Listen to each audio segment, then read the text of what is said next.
38. Parties 39 meters.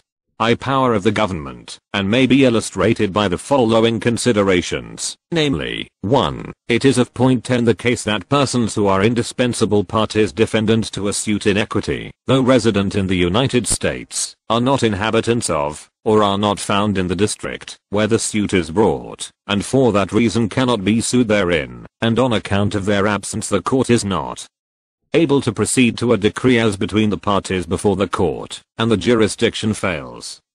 1 and 2. It is often the case that the only ground of jurisdiction in the Circuit Court of the United States is the fact of diverse citizenship, which must affirmatively appear upon the face of the record, and yet a person who is an indispensable party defendant is a citizen of the same state with the plaintiff, and to join him as a defendant will defeat the jurisdiction of the court. And yet without him the court could not proceed to a decree as between the competent parties before the court. To the case last cited 3 was a great suit in equity in the Circuit Court of the United States for the Eastern District of the state of Louisiana. The suit was litigated in the Circuit Court for 13 years, and then upon appeal the bill was dismissed by the Supreme Court of the United States, without any adjudication whatever upon the rights of the litigants, on account of a defect of parties. And a defect which could not be cured, because certain persons who were indispensable parties defendant were citizens of the state of Louisiana, the plaintiffs also being citizens of that state, and diverse citizenship being the jurisdictional fact relied upon to give the Circuit Court cognizance of the cause. In that case the Supreme Court reviewed its former decisions upon the subject of parties in equity, and formulated and announced certain rules in regard thereto, which have been steadily adhered to ever since, and have been frequently restated, always without material variation, and are the settled law in all the courts of the United States. These rules will receive more definite attention in a subsequent section. 38. Difficulties in stating a rule for all cases. No branch of judicial learning has been more prolific of erudite and subtle discussion than the subject of parties to suits in Imalo v. Hint, 12 Wheat 198, 3 Shields v. Barrow, 17 How 137, 2 Shields v. Barrow, 17 How 137, 4 0 F Federal equal 11 apostrophe Y procedure. 39. Equity. The great difficulty has been encountered in the effort to formulate and state a general rule which shall be a safe criterion in all cases. It would seem from the authorities that it has been found practically impossible to formulate any such rule. Some have stated the rule to be that all persons who are interested in the subject matter of the suit should be made parties, either as plaintiffs or defendants. Others that all persons who are interested in the object of the suit should be made parties, while others have stated the rule to be that all persons who are interested in the controversy, or whose rights will be affected by the decree, or relief sought to be obtained by the bill, should be made parties. None of these has been found, upon strict analysis and practical application, to furnish a safe criterion and an inflexible rule in all cases. 1. It is not the purpose of the author to enter into a discussion of these refinements and subtle distinctions, but he will endeavor simply to state some of the general practical results reached by the text writers, and the adjudications of the Supreme Court of the United States, and the equity rules promulgated by that court, in regard to parties to suits in equity. 39. General rule as to parties. Although no inflexible rule for all cases has been formulated, yet the authorities have stated a general rule which, notwithstanding its many exceptions and limitations, is of incalculable practical value in the preparation of BLLS and the administration of equitable remedies. Lord Hardwicke has stated the rule thus, that all persons ought to be made parties before the court who are necessary to make the determination complete, and to quiet the question. To Lord Redesdale, who is called the father of equity pleading, has stated the rule as follows: it is the constant aim of a court of equity, to do complete justice by deciding upon, and settling the rights of all persons interested in the subject of the suit, to make the performance of the order of the court perfectly safe to those who are compelled to obey it, and to prevent future litigation. For this purpose all persons materially interested in the subject ought generally to be parties to the suit, plaintiffs or defendants, however numerous. 1 story, ec. Place, 10th ed., Sex 7 flap, 2 story, ec. Place. 10th edition, 2nd 76A, 76B, 76C and Note 2 citing Paul v. Clark, 280K 515. 3. Parties 41. They may be, so that the court may be able to do complete justice by 1. Deciding upon, and settling the rights of all persons interested, and that the orders of the court may be safely executed by those who are compelled to obey them, and future litigation may be prevented. This general rule, however, admits of many qualifications. 1. Mr. Daniel states the rule as follows: it is the constant aim of a court of equity to do complete justice by deciding upon and settling the rights of all persons interested in the subject of the suit, so as to make the performance of the order of the court perfectly safe to those who are compelled to obey and to prevent future litigation. For this purpose, all persons materially interested in the subject ought generally to be parties to the suit, either as plaintiffs or defendants, however numerous they may be. It is required in all cases, where a party comes to a court of equity, to seek for that relief which the principles there acted upon entitle him to receive, that he should bring before the court all such parties as are necessary to enable it to do complete justice and to render the performance of the decree which he seeks perfectly safe to the party called upon to perform it, so as to prevent his being sued or molested again respecting the same matter, either at law or in equity. For this purpose he must take care to have, before the court, either as co-plaintiff with himself, or as defendants, all such persons who are so circumstanced that, unless their rights be bound by the decree of the court, they might cause future molestation or inconvenience to the party against whom the relief is sought.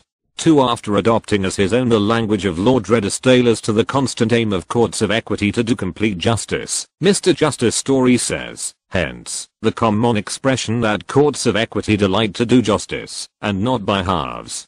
And hence, also, it is a general rule in equity, subject to certain exceptions, which will hereafter be noticed, that all persons materially interested, either legally or beneficially, in the subject matter of the suit, are to be made parties to it, either as plaintiffs or as defendants, however numerous they may be, so that there may be a complete decree, which shall bind them all. By this means the court is enabled to make a complete decree between the parties. 2.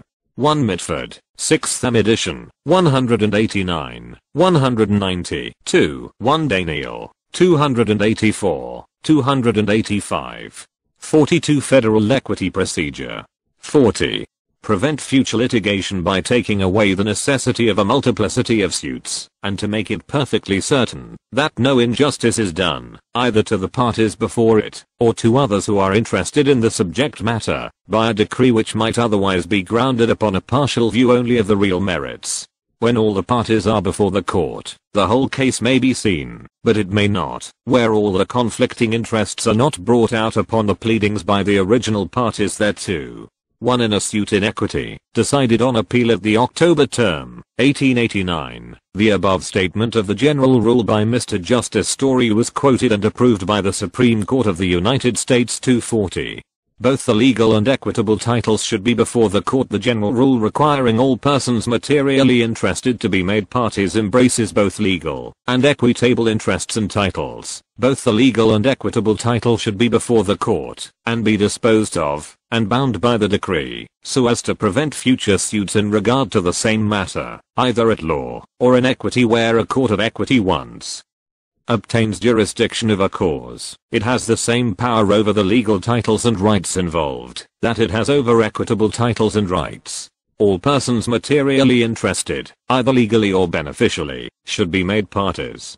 The reason for the rule requiring both legal and equitable claimants to be made parties is thus stated: it is in most cases considered necessary, where a plaintiff has only an equitable right in the thing demanded, that the person having the legal right to demand it should be a party to the suit, for, if he were not, his legal right would not be bound by the decree, and he might, notwithstanding the success of the plaintiff, have it in his power to annoy the defendant by instituting proceedings to assert his right in an action at law, to which the decree in equity, being tem inter alia seotum, would be no answer, and the defendant would be obliged to resort to another proceeding in a court of equity, to restrain the plaintiff at law from proceeding to enforce a demand which had been already satisfied under the decree in equity, and the principle that persons having coexistent rights with the plaintiff to sue the L. Story, Ec.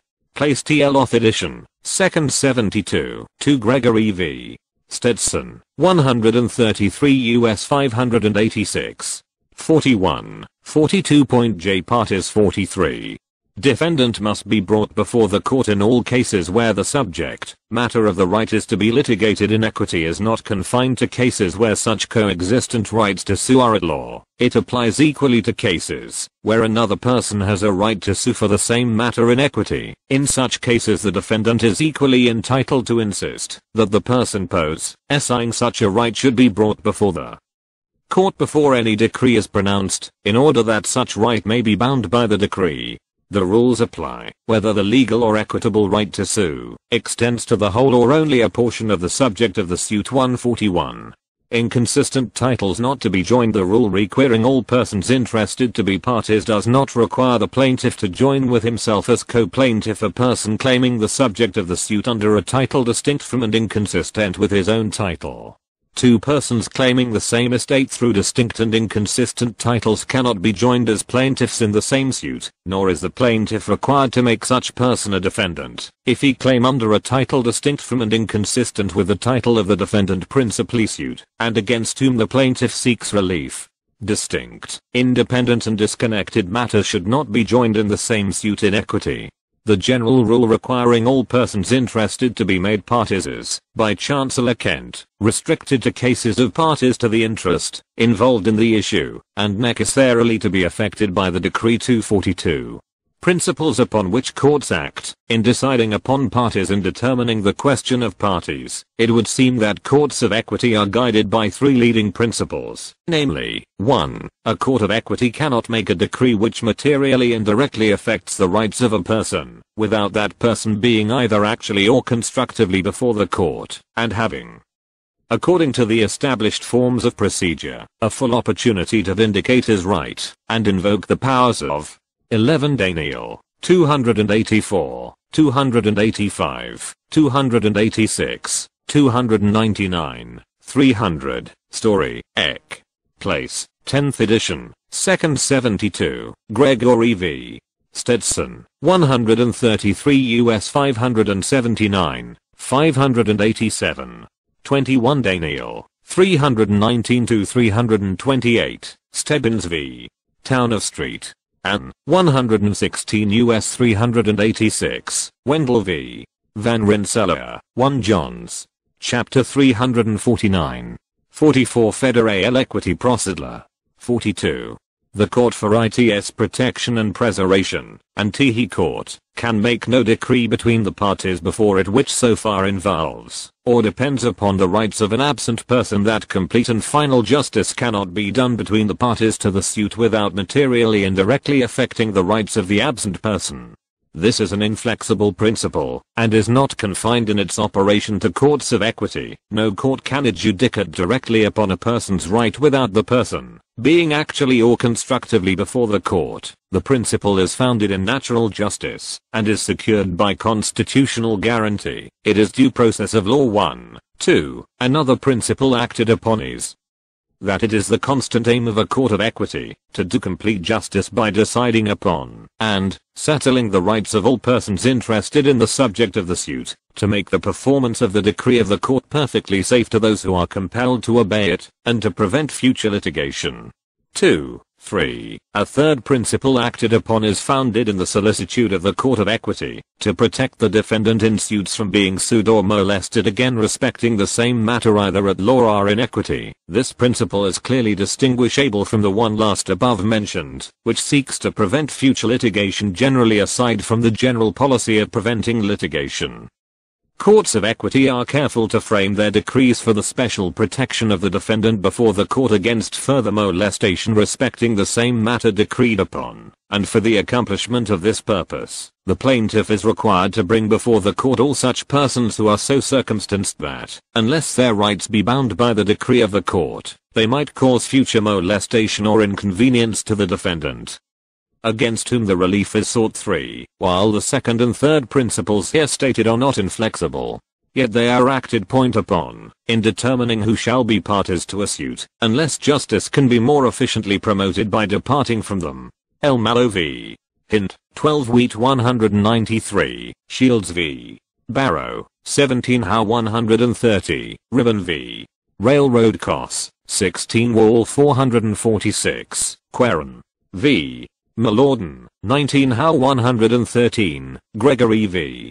Stetson, 133 US 579. 2 Mitford, 6th edition, 189, 190. 31 Daniel, 284, 285. 43. J Parties. 45. 43. Classification of parties by the United States Supreme Court. One of the principal limitations upon the judicial power of the government is effected through the character of the parties litigating in its courts, and, as a necessary result, those courts have been required to give a great deal of attention to the subject of parties. The decisions of the Supreme Court, from the very earliest period of the court's existence, show anxious care upon the subject. Those decisions are marked with great clearness and precision, and in them is developed a classification of parties, and a definition of the different classes, by which a difficult QLJ pointation has been rendered comparatively simple. The Supreme Court has classified parties as formal parties, necessary parties, and indispensable parties. This classification is not the result of one opinion, but was carefully developed by a line of decisions. In 1854 the Supreme Court, speaking through Mr. Justice Curtis, formulated and announced, as a result of its former decisions, its classification of parties, as follows. The court here points out 3 classes of parties to a bill in equity. They are 1. Formal parties. 2. Persons having an interest in the controversy, and who ought to be made parties in order that the court may act on that rule which requires it to decide on and finally determine the entire controversy, and do complete justice, by adjusting all the rights involved in it. These persons are commonly termed necessary parties, but if their interests are separable from those of the parties before the court, so that the court can proceed to a decree, and do complete and final justice without affecting other parties not before the court, the latter are not indispensable parties. 3. Persons who not only have an interest in the controversy, but an interest of such a nature, that a final decree cannot be made without either affecting that interest, or leaving the controversy in such a condition, that its final termination may be wholly inconsistent with equity and good conscience.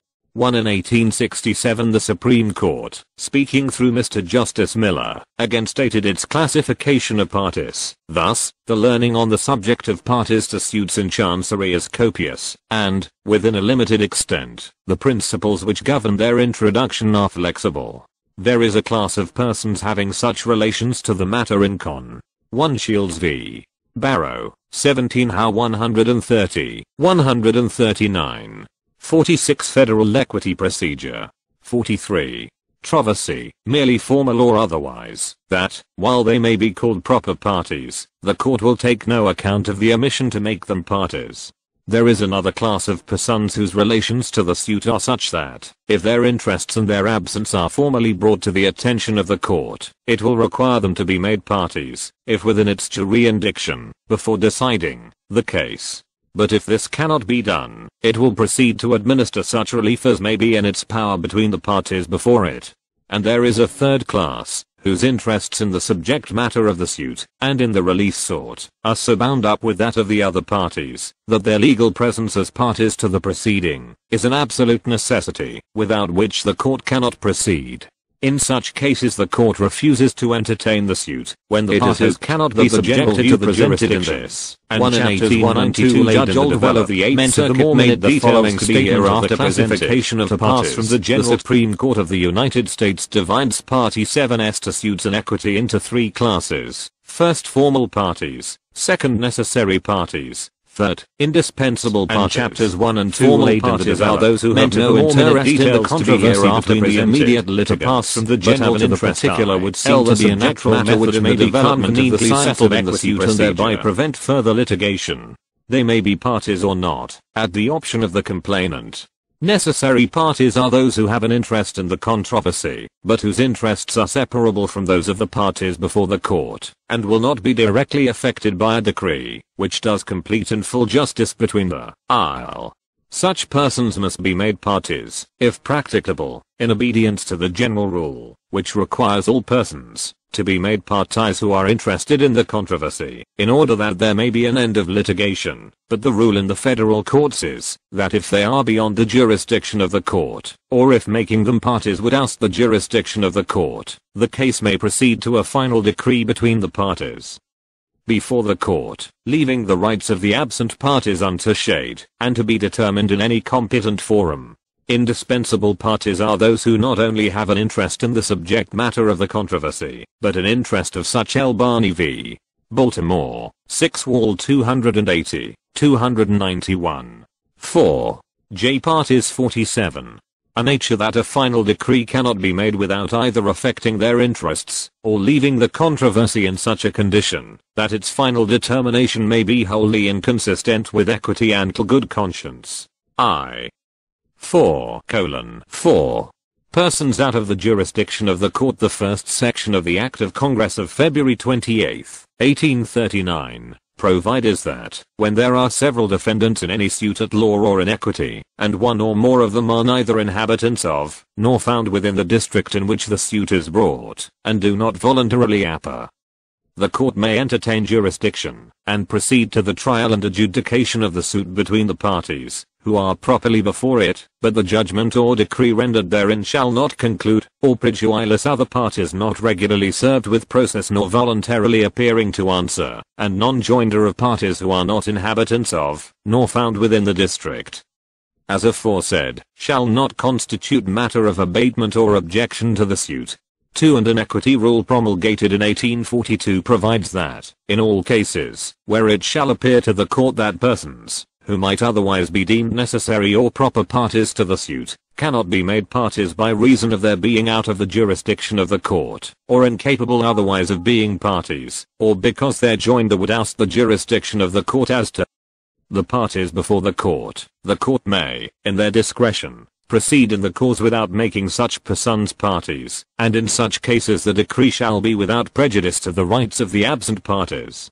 3. This statute and equity rule do not introduce any new rule, but are simply an affirmance of a rule previously established by the decisions of the Supreme Court of the United States, for it remains true, notwithstanding the Act of Congress and the equity rule, that a circuit court can make no decree affecting the rights of an L. Chadbourne's ex res v. Co. 10 cc 2 USRS, 2nd 737, A 78, 86, citing Shields v. Barrow, 3. Equity Rule 47. 17 How 130, 139, Ribbon v. Railroad 4. Shields v. Barrow, 17 How 130, Cos, 16 Wall 446, 450, Queren v. Mill 139, Cameron 17, McCravis. Same explanation of equity rule 90 Lorden by the Sue 19 How 113, Williams v 591, Osborne v. Bank of United States, Bankhead, 19 Wall 563, Kendig v 9 Wheat 738, Harding v. Handy, 11 Dean, 97 US 423, Alexander v. Wheat 132. Horner, 1 McCrory, 634. 48 Federal Equity Procedure. 45, 46. Absent person, and can make no decree between the parties before it which so far involves or depends upon the rights of an absent person that complete and final justice cannot be done between the parties to the suit without materially and directly affecting those rights. 1 Judge Caldwell, discussing the relaxation of the rule in relation to persons out of the jurisdiction of the court, has said, the relaxation resulted from 2 causes. First, the limitation imposed upon the jurisdiction of the courts by the citizenship of parties, and second, by their inability to bring in parties out of their jurisdiction by publication. The extent of the relaxation of the general rule in the federal courts is expressed in the 47th Equity Rule. That rule is simply declaratory of the previous decisions of the Supreme Court on the subject of the rule. The Supreme Court has said repeatedly that, notwithstanding this rule, a circuit court can make no decree affecting the rights of an absent person, and that all persons whose interests will be directly affected by the decree are indispensable parties. 2. 45. Same. Pleading it is provided by an equity rule that, if any persons, other than those named as defendants in the bill, shall appear to be necessary or proper parties thereto, the bill shall aver the reason, why they are not made parties, by showing them to be without the jurisdiction of the court, or that they cannot be joined without ousting the jurisdiction of the court as to the other parties. And as to persons who are without the jurisdiction, and may properly be made parties, the bill may pray, that process may issue to make them parties to the bill, if they should come within the jurisdiction. 3. This rule is declaratory of the practice of the High Court of Chancery of England, and the averments of the bill set up as an excuse for not making absent persons parties should, if not admitted, be proved for a 46. Parties out of the jurisdiction in ancillary suits. In ancillary suits, such as cross bills and bills in equity, filed in Shields v.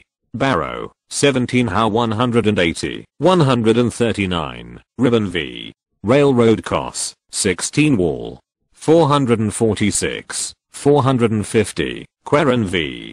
Malorden, 19 How, 113, 2 Chadbourne's X-Res v. Co., 10 cc, A83, 84, 3 Equity Rule 22, 4 Mitford, 6th, Am edition, 190, 191. 1 Daniel, 260, 261, 46, Parties 49. The Circuit Court to restrain suits and judgments at law therein. It is no objection that the defendants to the bill are out of the jurisdiction of the court. Such suits are not original, but are ancillary or supplementary to the original litigation, and substituted service of the subpoena may be made upon the attorney of record of plaintiff in the original suit, or on the party outside of the district, being defendant in the auxiliary bill, but an order of court is necessary to authorize substituted service. In such cases the jurisdiction of the court does not depend upon the citizenship of the parties, it depends upon the cognizance of the original IUIT. One of this class of suits, Mr. Justice Story, on the circuit, said, I believe the general, if not the universal, practice has been to consider bills of injunction upon judgments in the circuit courts of the United States, not as original, but as auxiliary and dependent suits, and properly sustainable in that court, which gave the original judgment, and has it completely under its control. The court itself possesses a power over its own judgments by staying execution thereon, and it would be very inconvenient, if it did not possess the means of rendering such further redress as equity and good conscience required. 2. And Justice Blatchford, on the circuit, has made this statement as to the character of ancillary suits. It is a well-settled principle, that a bill filed on the equity side of a court, to restrain or regulate a judgment or suit at law in the same court, is not an original, but an ancillary independent bill, and supplementary merely to the original suit, and that such bill can be maintained in a federal court without reference to the citizenship of the parties. On this principle, the suit in equity not being an original suit, the process or notice issued on its being brought, to advise plaintiff in the suit at law, that it has been brought, is not regarded as original process, or as an original proceeding. Such plaintiff is in court, voluntarily, for the purpose of prosecuting his suit at law, and obtaining a judgment, and thereby makes himself subject to any control the court may find it equitable to exercise over his. L. Jones v. Anderson, 10 Wall 327, v. Stetson, 4 Mason, 349, Fed. Cass. No. Freeman v. Howe, 24 Howe 450, Low, 4164, Clark v. Matheson, 12 Pett. Gann v. Patrick, 5 Cranch, 288, Dunn 164, v. Clark, 8 Pett 104, The Courts Co. 2 Dunlap v. Stetson, Supra, v. Tannhauser, 9 Fed. R 226, Dunlap 4. 50 Federal Equity Procedure. 47. Suit at law, and over the matters involved in it, to the extent of perpetually staying its prosecution, if, on equitable considerations, that ought to be done. All that is requisite is, that the plaintiff in the suit at law, should have notice from the court of the institution of the proceeding in equity / if he will not defend against it, after receiving such notice, he will have to submit to a stay of his suit at law, if, after a new part hearing, the court shall deem such stay proper. He is in court for the purposes of the action of the court on the subject matter of the proceeding in equity, by having become the plaintiff in the suit at law. He is represented, for the purpose of giving notice to him of the institution of such proceedings, by his chosen attorney in the suit at law. This is a necessity. His residence may be unknown, or, if known, remote. His attorney is presumed to know how, and where to communicate with him. Therefore, it is proper to give such notice to the attorney, and it is the duty of the attorney, to bring such notice to the attention of his client. A subpoena or notice issued on the filing of such a bill as those in the present suit's bills, to restrain the prosecution of suits at law, has never been regarded in the courts of the United States as an original process or proceeding, and has been allowed to be served on the attorney for the plaintiff in the suit at law, and even to be served on such plaintiff out of the district. 1. The practice of substituted service in bills, to restrain actions at law, was sanctioned by the High Court of Chancery of England when the plaintiff in the action at law was out of the jurisdiction of the court. 247. Absent parties to suits in rem. It is provided by Act of Congress that, when in any suit, commenced in any circuit court of the United States, to enforce any legal or equitable lien upon, or claim to, or to remove any encumbrance or lien or cloud upon the title to, real or personal property within the district, where the suit is brought, one or more of the defendants therein shall not be an inhabitant of, or found within, the said district, or shall not voluntarily appear thereto. It shall be lawful for the court to make an order directing such absent defendant or defendants to appear, plead, answer or demur, by a day certain to be designated, which order shall 1. The Courts Co. v. Tannhauser, Superintendent 21 Daniel, to regulate 263, 1748 same explanation of J. equity rule. 51. Be served on such absent defendant or defendants, if practicable, wherever found, and also upon the person or persons in possession or charge of said property, if any there be, or when such personal service is not practicable. Such order shall be between March in such manner as the court may direct, not less than once a week for 6 consecutive weeks, and in case such absent defendant shall not appear, plead, answer or demur within the time so limited, or within such further time, to be allowed by the court in its discretion, and, upon proof of the service or publication of such order, and of the performance of the directions contained in the same, it shall be lawful for the -0 or to entertain jurisdiction and proceed to the hearing, and adjudication of such suit in the same manner, as if such absent defendant had been served with process within the said district, but such adjudication shall, as regards such absent defendant or defendants without appearance, affect only the property which shall have been subject to the suit, and under the jurisdiction of the court therein within such district. And when a part of said property shall be within another district of the same state, the suit may be brought within either district, provided, however, that a defendant or defendants not actually personally notified may, upon entering his appearance within 1 year from judgment, obtain an order setting aside the judgment, and permitting him to defend, on payment of -0 osts. 148. Same procedure to bring in absent parties. State statutes prescribing the method of service upon absent defendants by publication or otherwise are not applicable to, nor binding upon the federal courts, and constitute no part of 1. The equity procedure in such courts. The method of procedure, provided by the Act of Congress for acquiring jurisdiction over absent defendants by publication, jurisdiction of the circuit courts of the United States, to render such service effective. The requirements and provisions of the federal statute must be strictly pursued, and when the requirements of the statute are not strictly complied with, the court acquires no jurisdiction over the absent defendants not appearing. And any decree rendered by the court in the suit is, as to the absent defendants not appearing, abso. 118 U.S. Stat. L. Chapter 137, Sections 8, p. 470. 52 Federal Equity Procedure. 48. Lutely void, although publication may have been made in the manner required by the statutes, and authorized procedure of the state in which such federal court is held. 1. There are but few decisions construing the Act of Congress under consideration, as to the proper procedure, to bring in absent defendants, and they are not uniform. There are 2 leading cases upon the point, one by Circuit Judge Dillon, and the other by District Judge Gresham, and they are in some respects quite variant. from each other. It would seem proper that the citizenship and residence of the absent defendant should be averred in the bill, if they can be ascertained, and if such citizenship and residence cannot be ascertained, this fact should be averred. But it is recognized as proper practice to show these facts by separate affidavit filed with the papers in the cause.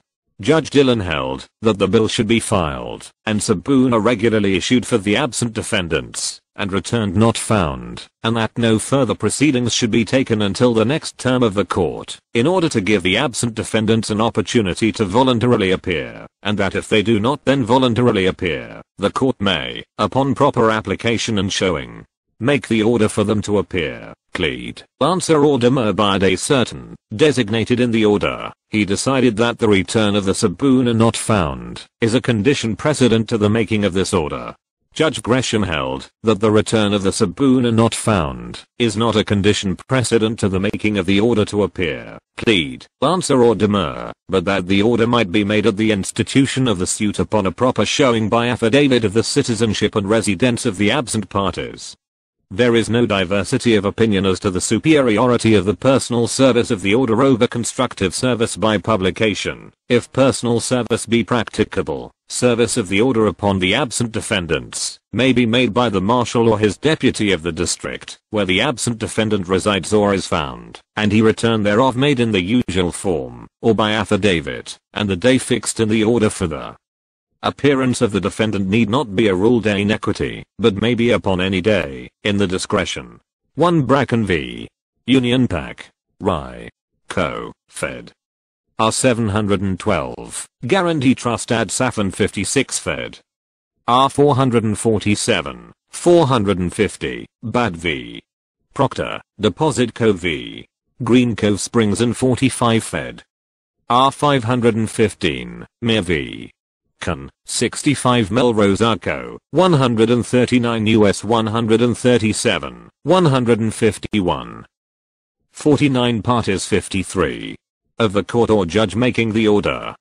If personal service of the order cannot be made, then this fact should be made to appear to the court or a judge thereof by proper application and affidavit, and another order obtained for constructive service upon the absent defendants by publication. 1 It would seem from the Act of Congress and the equity rules giving the judges authority to make interlocutory orders out of term time for the preparing of causes for trial upon their merits, that any order required in the procedure for bringing in absent defendants could be made by a judge of the court either on rule days or at chambers. Such orders are merely for the purpose of speeding the cause to. No personal decree can be rendered by the court against an absent defendant not appearing and submitting himself to the jurisdiction of the court. 4:9.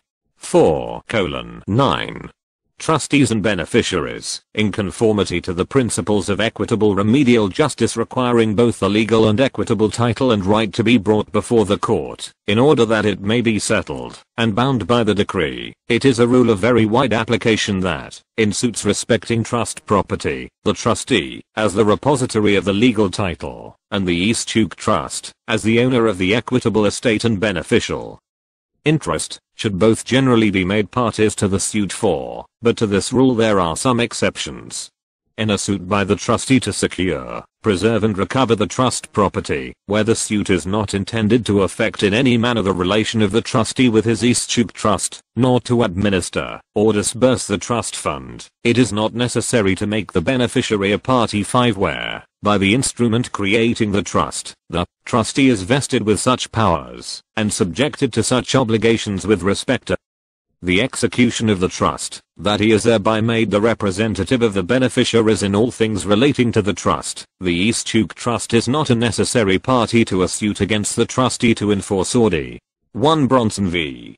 Keokuk, 2 Del 498, Fed. Cass. Number 1928, Forsyth v. Pearson, 9 Fed. R 801. 2U. SRS, 2nd 638, Equity Rule 3. 318 U.S. Statute L, Chapter 137, Seconds 8, p. 470, Penoyer v. Neff, 95 U.S. 714, 748. 41 Daniel, 285, 286, 311, Kerry v. Brown, 92 U.S. 171. 51 Daniel, 313, Kerry v. Brown, 92 U.S. 171, Carrison v. Stewart, 93 U.S. 155, Story v. Livingston, 13 Pet. 359. 54 Feder Point Al Equity Procedure. 50. Clear the trust void. In such cases the trustee is in court for, and on behalf of the beneficiaries, and they, though not parties, are bound by the judgment, unless it can be impeached for fraud or collusion between the trustee and the A4 vs. Patty 1, where the object of a bill in equity is to defeat a trust in real estate, and to divest and take away the interest of a minor or a fiend covert in such real estate. And the trust is an active one, and the trustee is vested with the legal title to the property, and charged with large powers over it, and important duties to perform respecting it. He is a necessary party to the suit to it as the settled doctrine of the Supreme Court of the United States, that the person for whose benefit a trust is created, and who is to be the ultimate receiver of the money. The trust being created in such terms, that the money is certainly payable to him, may sustain a suit in equity, to have it paid directly to himself. 50.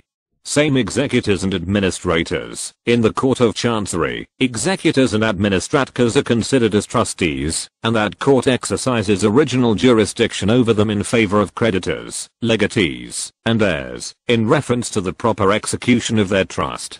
Upon a bill filed for that purpose by an interested party, alleging that the executor disapproved the will, and had issued to him letters testamentary, the plaintiff is entitled, as a matter of course, to a decree for AU account, f the estate constituting the trust property.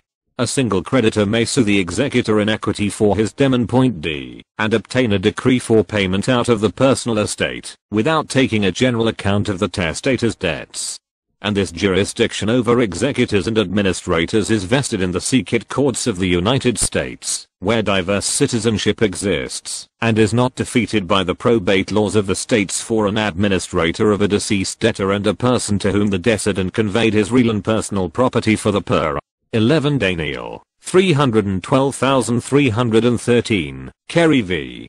Brown, 92 U.S. 171, Carrison v. Stewart, 93 U.S. 151, Vetterlin v. Barnes, 124 U.S. 169. 2 MacArthur v. Scott, 113 U.S. 340, O'Hara v. McConnell, 93 U.S. 150, A. Russell v. Clark's ex-res, 7 Cranch, 69. 4 Hogan v. Walker, 14 Howe 32. 36, Kendall v. Creighton, 23 Howe 90, Pulliam v. Pulliam, 10 Fed. R26, Payne v. Hook, 7 Wall 425, Walker v. Beale, 9 Wall 743, 51. J. Parties 55. Pose of defrauding his creditors may be joined as co-defendants in a bill filed in the circuit courts of the United States for the purpose of reaching such property, and applying it to the debts of the decedent, and to maintain such bill it is not required that the creditor should have reduced his claim to judgment. The equitable jurisdiction is based upon the existence of a trust, the execution of which may be enforced against the administrator and all who are in fraudulent collusion with him or his intestate. 1. And the sureties of an administrator on his official bond may be joined as co-defendants with the administrator in a bill filed in the circuit court to enforce the trust imposed by law upon the administrator to the personal representative of a deceased person, and not his heir at law, is the proper party to prosecute a suit in equity to enforce a trust in favor of the decedent in personal property. 3. And where executors are by a will appointed trustees for the purpose of executing the trusts thereof, they should be made parties defendant to a suit, to set the will aside. 4. And the personal representative in all cases, represents the personal estate of the deceased, and is the proper party to sue for, and recover the same, either at law or in equity, which he may do without making other persons interested in the estate parties to the suit. 5. The executor of a deceased mortgagee is the proper person to sue in equity for the foreclosure of the mortgage. for the reason that the money secured by the mortgage is a part of the personal estate of the mortgagee, and at his death, belongs to his personal representative. 51. Parties to suits for the administration of assets, when by statute the real estate of deceased persons is made assets for the payment of their debts, it is not necessary to make the heirs or devisees parties to a suit against the executor or administrator for the administration of such assets. 7. L. Hogan v. Walker, 14 How 32, 36, McLachlan v. Bank of Potomac, 7 How 220, 2 Payne v. Hook, 7 Wall 425, Kendall v. Creighton, 23 How 90, 3 Ware v. Galveston City Co., 111 U.S. 170, 4 American Bible Society v. Price, 110 U.S. 61, 51 Daniel, 313, 314, S1 Daniel, 286. 7 Telfer and others, Xrs, v. Steds Xrs, to Cranch, 407, 418, Stories Ec. Place, Seconds 163. 56 Federal Equity Procedure. 52. 52. Foreign executors and administrators' letters testamentary, or letters of administration, confer no authority outside of the jurisdiction of the sovereignty which grants them. An executor or administrator appointed in one state, and receiving letters testamentary, or of administration from H's courts, cannot, by virtue of such appointment and letters, maintain an action in another state, to enforce an obligation due his testator or intestate, unless there be a statute of the latter state giving effect to the appointment by the former state, and authorizing such action. 1. But an executor or administrator appointed in one state may sue in equity in another state, before he has letters therefrom, and, having obtained letters, may aver the fact by amendment before answer filed and after demurrer. He has an interest in the subject matter, although he has no standing in court, and for that reason he may support his suit, in order to defend his right, by authority afterwards acquired. In equity a plaintiff may file his bill as administrator, before he has taken out letters of administration, and it will be sufficient to have the letters at the hearing, which is not the case at law. It is a general rule in equity pleading and procedure that facts which have occurred after the filing of the bill must be brought before the court by supplemental biller, and not by way of amendment. But, as an exception to that rule, an executor or administrator appointed in one state may sue as such in another state and subsequently take out letters testamentary, or of administration in the latter state, and set up that fact by way of amendment. 2. Where the statutes of a state authorize it, an executor or administrator appointed in another state may maintain a suit in the former state without obtaining letters therein. 3. An executor, or administrator, appointed in a foreign country cannot, by virtue of his appointment, sue in the courts, either state or federal, of this country for the rule that letters testamentary do not authorize an executor to sue for the personal estate of the testator. I. Johnson v. Powers, 139 U.S. 156, Noonan v. Bradley, 9 Wall 394, K v. Moon, 9 Wheat 565, Vaughan v. Northup, 15 Pet 1, Nunnan v. Bradley, 12 Wall 121, Mills v. Knapp, 39 Fed. R 592, 595, Black v. Allen Co., 42 Fed. R 618, 625, 21 Daniel, 420, 421, Mills v. Knapp, 89 Fed. R 592, 595, Black v. Allen Co., 42 Fed. R 618, 625, Buck v. Buck, 11 page, 170. 3 Hayes v. Lirrett, 147 U.S. 557. 4 Dixon v. Ramsey, 3 Cranch, 319. Green v. Harris, 1 Doll 221. 53. J. Parties 57. Tore outside of the jurisdiction of the sovereignty which granted the letters has no application to a suit for land vested by the will in the executor. In passing upon a case of this character, Chief Justice Marshall said, "It has been decided in this court that letters testamentary give to the executor no authority to sue for the personal estate of the testator out of the jurisdiction of the power by which those letters are granted." But this decision has never been understood to extend to a suit for lands devised to an executor. In such case the executor sues as devisee. His right is derived from the will, and the letters testamentary do not give BHE title. 153. Suits to execute trusts of a will. An equity rule provides that, in suits to execute the trusts of a will, it shall not be necessary to make the heir at law a party, but the plaintiff shall be at liberty to make the heir at law a party, where he desires to have the will established against him. To this equity rule is a literal copy of the 31st of the Orders of the High Court of Chancery of England of August, 1841, which changed the ancient, long-established and invariable rule of that court which required the heir at law to be made a party defendant to all suits in equity in cases of wills relating to real estate. Touching this rule, Mr. Daniel says, "The practice with regard to heirs at law, however, arises from the peculiar principle adopted by courts of equity in cases of wills relating to real estate, which they will not carry into effect till the due execution of the will has been either admitted by the heir, or proved against him, for which purpose it is required that he should be made an adverse party." And this was the rule, whether the suit was brought by the executor or the DVC.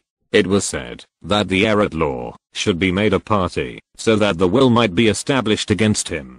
The reason and necessity for making the heir at law a party, and proving the will against him, in suits in equity, to carry the will into effect, is this: at the time the rule was adopted in the equity courts there was no provision in the English law for the probate of wills of real estate by the probate courts of England, so as to conclude all parties in interest, and it was the settled rule of law of England that a devise of land was in the nature. L. Lewis v. McFarland, 9 Cranch, 151. 2 Equity Rule 50. 58 Federal Equity Procedure. 54. Of a conveyance and special appointment, passing the title of the testator at the date of publishing of the will, and in any suit claiming under the will it was necessary to establish the validity of the will by proof, and for this reason it was necessary to make the heir at law a party. 154.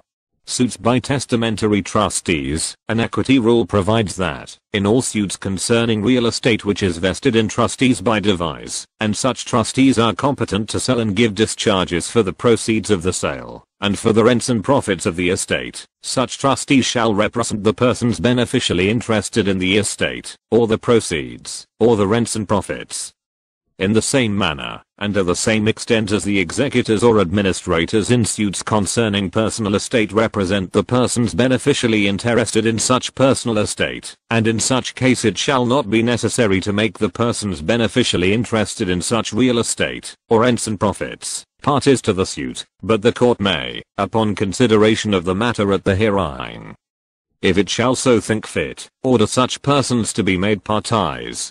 To this equity rule is a literal copy of the 30th of the Orders of the High Court of Chancery of England of 1841. The principle embodied in the rule and the order is an exception to the general rule in equity, which requires the plaintiff to bring before the court all persons legally or beneficially interested in the suit, but the principle was engrafted upon the rule, in cases of trust deeds at least, long before the promulgation of the English order above referred to, and is thus stated by Mr. Daniel. Where a bill is filed by trustees for sale, against a purchaser, for a specific performance of the contract, the cestui and trusts of the purchase money must be parties, unless there is a clause in the trust deed declaring the receipt of the trustees to be a sufficient discharge, which is considered as a declaration by the author of the trust, that the receipt of the persons beneficially interested in the produce of the sale shall not be necessary. There are instances in which, under peculiar circumstances, trustees are allowed to maintain a 1 Daniel, 324-327, Curl v. Villars, 72 Fed. R 330, 336, and authorities cited, Darby's Lessees v. Mayer and others, 10 Wheat 465, Robertson v. Pickrell. 109 U.S. 608-617, Sneed v. Ewing, 5 Jill J. Marsh. Chi. 460, SC. 22 AM. December 47. To Equity Rule 49. 55.J Parties 59. A suit without their escheat trusts, as in the case before mentioned, of trustees under a deed, by which estates are vested in them upon trust to sell, and to apply the produce amongst creditors or others, with a clause declaring the receipt of the trustees to be a good discharge to the purchasers. 1. The Supreme Court of the United States declares this principle to be not a new one, but an old one and long in use, and found well adapted, in the class of cases to which it applies, to the protection of the rights of beneficiaries, without subjecting litigants to unnecessary inconvenience. 255. Parties to railroad foreclosure suits, in the execution of railroad mortgages, to secure the payment of the bonds of the railroad company, it is usual to convey the property to a trustee for the bondholders, and a suit to foreclose such mortgage should be brought by and in the name of the trustee, and the bondholders should not be made parties to the suit. As a rule, the trustee of a railroad mortgage represents the bondholders in all legal proceedings, carried on by him in good faith to enforce the trust, and, in the absence of fraud, whatever binds, and forecloses the trustee in such legal proceedings binds, and forecloses the bondholders, although they are not actual parties to the suit. 3. Where the trustees of a railroad mortgage are dead, a bill of foreclosure may be filed against the company by one or more of the bondholders on behalf of themselves and all other bondholders secured by the same mortgage, or if there be several successive mortgages, the trustees of which are dead, and plaintiffs hold bonds secured by each mortgage, the bill may be filed on behalf of themselves and all of the bondholders under each mortgage. 4. If the bondholders be permitted to become parties in railroad foreclosure suits, it would result in great delay in the cause, and entail unnecessary expense upon litigants, and therefore they are not. 11. Daniel. 311, 312. To Carrison v. Stewart, 93 U.S. 155. 3. First National Bank of Cleveland v. Shedd, Fed. Cass. Number 12174, Vos v. Bronson, 6 Wall 452, Shaw v. Little Rock and Fort Sarco, 100 U.S. 605. Keenlord v. Luce, 141 U.S. 491, 509. Elwell v. Forstick, 134 U.S. 500, 510. Kent v. Ironco, 144 U.S. 75. Farms Loan and Trust Co. v. Kansas City, W. and NWR Co., 53 Fed. R 182, 192. Carrison v. Stewart, 93 U.S. 155. Galveston, Houston and Henderson Richter v. Jerome, 123 U.S. 233. Corarco v. Cowdrey, 11 Wall 459, 483. Coran v. Canalco, 94 U.S. 741. 60 Federal Equity Procedure. 55. Permitted to become parties, except under special circumstances. The evils which would result from a different policy was stated by Judge Caldwell of the Circuit Court of Appeals for the 8th Circuit in an address, delivered before the Greenleaf Law Club of St. Louis on railroad receiverships in the federal courts. 1. Discussing the delays in such suits, he said, the suit is sometimes protracted by the courts admitting to the suit as defendants individual bondholders with leave to file answers and cross bills. The trustee in the mortgage is a representative of all the bondholders.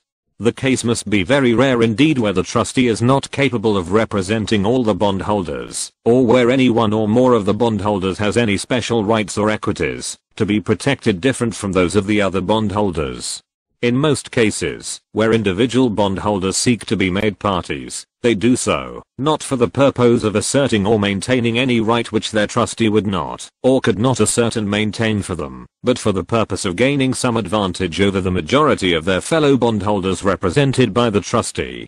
A single bondholder admitted as a party to the suit may file all manner of pleading, and make all manner of captious objections, and has the right to insist up 6N being heard on every motion, and at every step in the case. If 50 different bondholders are admitted, then the 50 have all these rights, and also the right to appeal. it is in vain that the great majority of the bondholders agree upon a scheme of reorganization which places every bondholder on an exact equality. From their vantage ground as parties to the suit, the individual bondholders reject any and every scheme of reorganization which does not give them greater rights and privileges than are enjoyed by their fellow bondholders, and by threats of protracting the litigation, and of resisting a decree of foreclosure, and of appealing from the decree, they compel their fellow bondholders to give them that to which they are neither legally nor equitably entitled. The sound rule is not to admit individual bondholders to become parties.